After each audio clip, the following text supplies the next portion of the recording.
Olá, meus amigos, estamos chegando com mais um Momento Caju aqui no canal Giba Narrador, trazendo o que foi a semana e projetando o que vem pela frente na dupla Caju. Quero saudar os parceiros do canal, Nova Tendência Serviços de Síndico Profissional para melhor administração do seu condomínio, o WhatsApp 54 99613 1404, do Marcos Davi Cardoso, quando o cara não quer se complicar, mas quer ter um condomínio bem gerenciado, a gente repassa para os profissionais da Nova Tendência, que sempre tem soluções perfeitas e adequadas a cada particularidade de cada cliente. Cassol Autopeças, CDV credenciado pelo Detran, compra seu carro batido, acidentado com pagamento à vista. Chame no WhatsApp 54 99979 9543. Agradecendo também Lima Barber e Eparque Murialdo, os nossos outros parceiros aqui deste canal. E convidando você para que deixe o like no vídeo. Se quiser compartilhar nos grupos de WhatsApp, eu vou agradecer bastante também. Mas é importante que você, sempre que chegar aqui nesse vídeo, você deixe o seu joinha e, óbvio, comente aí no chat sobre as coisas que a gente trata aqui no canal.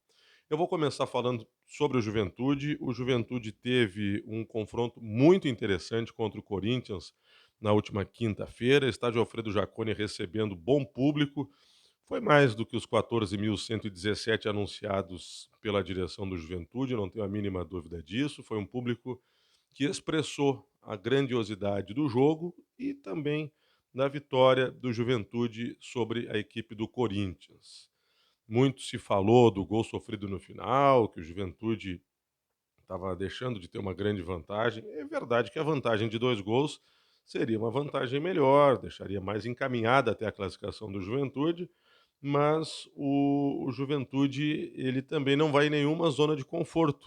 Contra o Fluminense foi assim, né? Tomou aquele gol no finalzinho, os 3-1 viraram 3-2, porque o Fluminense no Maracanã vai resolver a vida, não resolveu. O Juventude saiu de lá classificado, assim como eu tenho uma boa expectativa para o jogo da Neoquímica Arena no dia 11 de setembro, porque a equipe do Corinthians está numa nhaca no Campeonato Brasileiro, que eu acho muito pouco provável que o Corinthians escape do rebaixamento. O Corinthians tem que vencer 7 jogos nos próximos 14 que terá pela frente no Campeonato Brasileiro, para chegar numa pontuação de 43 pontos que a gente imagina que possa ser o suficiente. Então, ele hoje ganhou 4 em 24 jogos. É um time que está, sim, com muitas dificuldades e que em algum momento vai ter que priorizar essa briga dele para ficar na elite e daqui a pouco vai ter que deixar de lado alguma coisa. De repente, essa alguma coisa pode ser a Copa do Brasil no confronto com o Juventude. Juventude, em 3 jogos com o Corinthians na temporada, ganhou 2, empatou 1. Então eu estou nutrindo sim uma boa expectativa em relação ao jogo de lá. Mas o Juventude, eu acho que ele deixa como uma boa expectativa para quem acompanha o fato de ele mesmo desfalcado, e o Juventude não está com o time completo, ele está nutrindo um bom nível de rendimento. O Juventude jogou bem no jogo passado contra o Corinthians, e eu tenho uma boa expectativa também para o jogo deste domingo contra o Internacional. Jogo 6h30 da noite no estádio Alfredo Jaconi. O Juventude não tem o Nenê e o Zé Marcos suspensos, mas é um Juventude que tem o Jadson, por exemplo, de volta, um Juventude que tem o Jean Carlos para jogar na vaga do Nenê, é um time que tem também o Rodrigo Sá, né, que já voltou no jogo passado na Copa do Brasil. Então é um Juventude que tem qualidade individual para repetir mais um bom nível. E alguém vai me dizer, não, mas o Juventude fez um jogo de muito desgaste contra o Corinthians na última quinta-feira. Pois é, só que o Inter na quarta jogou com o Cruzeiro, tendo 70 minutos com um homem a menos lá no Mineirão. Ainda teve a viagem, além do jogo desgastante da quarta-feira. Então, desgaste por desgaste, talvez o Juventude um pouquinho mais, mas também o Inter não chega assim descansado. A gente sabe que é o reencontro do Roger aqui no Alfredo Jaconi. Vamos ver como é que vai ser a recepção ao treinador. Muitos falam que o Roger conhece bem o time do Juventude, é verdade, mas eu não vi tanto do dedo dele na vitória do Inter sobre o Juventude lá no jogo recuperado, né, entre as duas equipes, que aconteceu há 2, 3 semanas no Beira-Rio.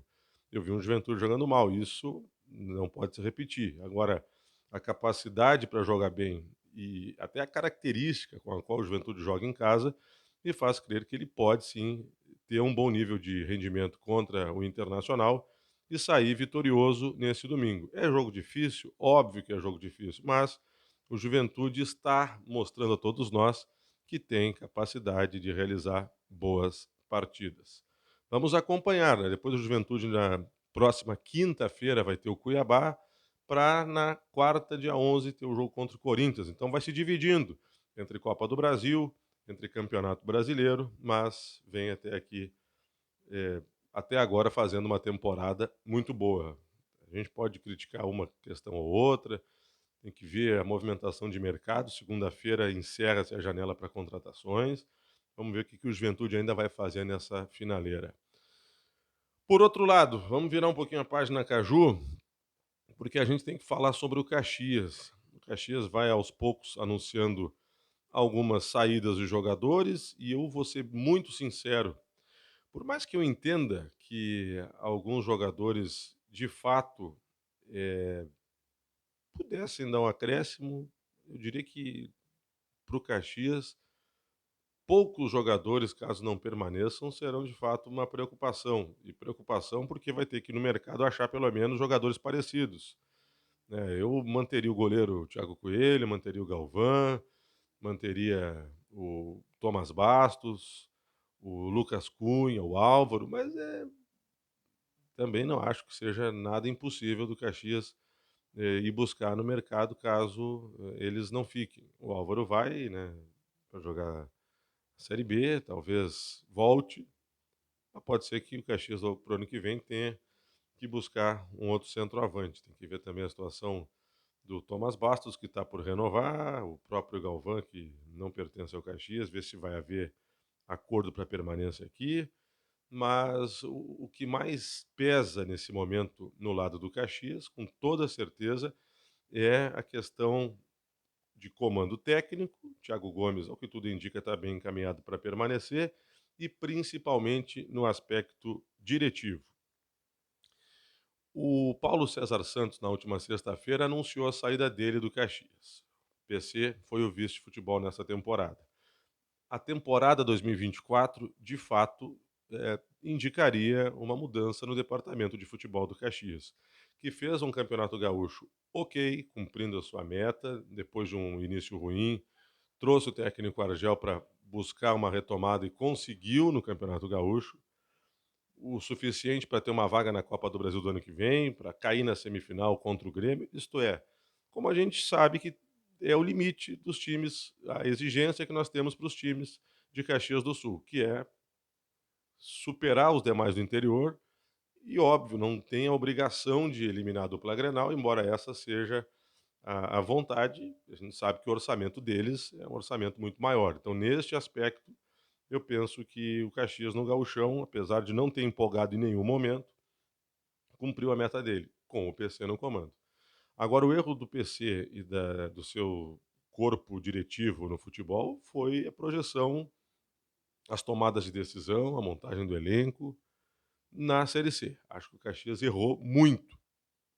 E o Caxias teve que contratar muito também, inclusive, para tentar conseguir, em algumas funções, achar uma dupla de zaga, um trio ou uma dupla de volantes, mas contratou muito para achar o mínimo, para não ter uma sobra no elenco. E time que está, ou clube que está gastando pouco porque não tem muito para gastar, não pode gastar errado. E o Caxias fez isso. O Caxias demorou para mudar o comando técnico. O Argel, que fez uma retomada no Gauchão, já vinha dando mostras no Campeonato Brasileiro que não ia andar o time com ele. Então, ou tu reforçava drasticamente esse elenco, ou trocava o comando técnico. Parece que o Argel até nem tinha tanta vontade, ou não via tanto, pelo menos em relação ao que ele expunha na imprensa, ele não via tanta necessidade de reforços, e aí o Caxias acabou fazendo um campeonato para brigar, para não cair. Então eu acho que o Caxias foi mal na projeção, o Caxias subestimou talvez o Campeonato Brasileiro da Série C, até pelos muitos anos que jogou a Série D, talvez tenha se confundido um pouco nos tempos de ação e reação, e acho que sim, carecia que houvesse a mudança no comando do futebol. O PC não é o único do departamento que acertou e que errou. Então não sei se só a saída do PC resolve, mas eu acho que a gente tem que ser justo. É um dirigente que, além de ser um articulador político bastante importante, um aglutinador político até, que consegue juntar um grupo de pessoas em prol do Caxias, e a gente tem que saudar o PC. Então, não é porque a gente faz críticas ou fez críticas nessa série C que a gente vai desconsiderar que ele é uma figura importante nos últimos anos do Caxias. Ele participou do acesso do Caxias, participou de vice-campeonato gaúcho do Caxias, tem que ser respeitado. Agora, a gente sabe que na vida sempre tem os finais de ciclo e acho que chegou o do PC no Caxias, né? Não tem dúvidas em relação a isso. Vamos ver agora qual vai ser a diretriz. Gostaria eu que o Caxias fizesse tudo na ordem correta. Define o presidente define vice de futebol define o executivo, define o técnico e começa a projeção para a próxima temporada. Acho até que não vai ser bem assim. O Caxias vai primeiro acertar com o técnico e depois nós vamos conhecer o presidente e o presidente novo vai anunciar o executivo. Talvez junto com o presidente já saibamos o vice de futebol. Mas essa ordem que às vezes é invertida, nós já vimos que no final das contas ela tem tudo para dar errado. O Rogério Zimmermann, por exemplo, que chegou e depois veio o executivo, o Renan Mubarak, parece que não foi a ordem correta e, de fato, na prática não deu certo.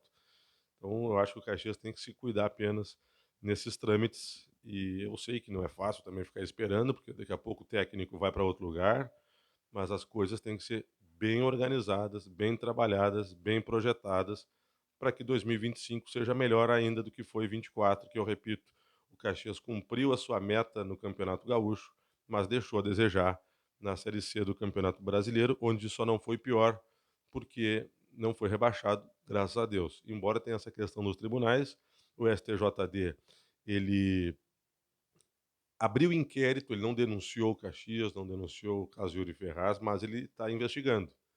E aí, bom, eu tinha esperança que no primeiro momento já fosse arquivado. Não arquivaram, foram investigar. Tenho receio do que pode acontecer, porque cabeça de julgador é meio imprevisível. Às vezes, uma boa narrativa de quem acusa, e quem acusa é o Sampaio Corrêa que quer rebaixar o Caxias, uma boa narrativa, se comprada pelo STJD, não adianta a gente dizer aqui que o Caxias é vítima, porque o pessoal que define é que tem que concordar com essa ideia, de que o Caxias contratou um jogador baseado nos documentos do campeonato, que não tinha como ver todos os vídeos de todos os jogos antes de trazer o jogador, principalmente em jogos em que oficialmente ele não estava em campo. Então, eu acho que o Caxias foi vítima. Agora, o tribunal tem que concordar com o que eu estou pensando, com o que a maioria aqui em Caxias. Lá no Maranhão, a turma constrói uma outra narrativa que eu repito, se for comprada, bom, o campeonato pode ainda não ter terminado e o final pode não ser feliz para o Caxias. É isso, a conversa de hoje, aqui neste final de semana, a gente trazendo as informações da dupla Caju e analisando um pouco do que aconteceu, projetando o que vem pela frente. Se você é novo por aqui, não esqueça de se inscrever no canal, ativar as notificações e deixar o seu like no vídeo. Um grande abraço a todos e até a próxima!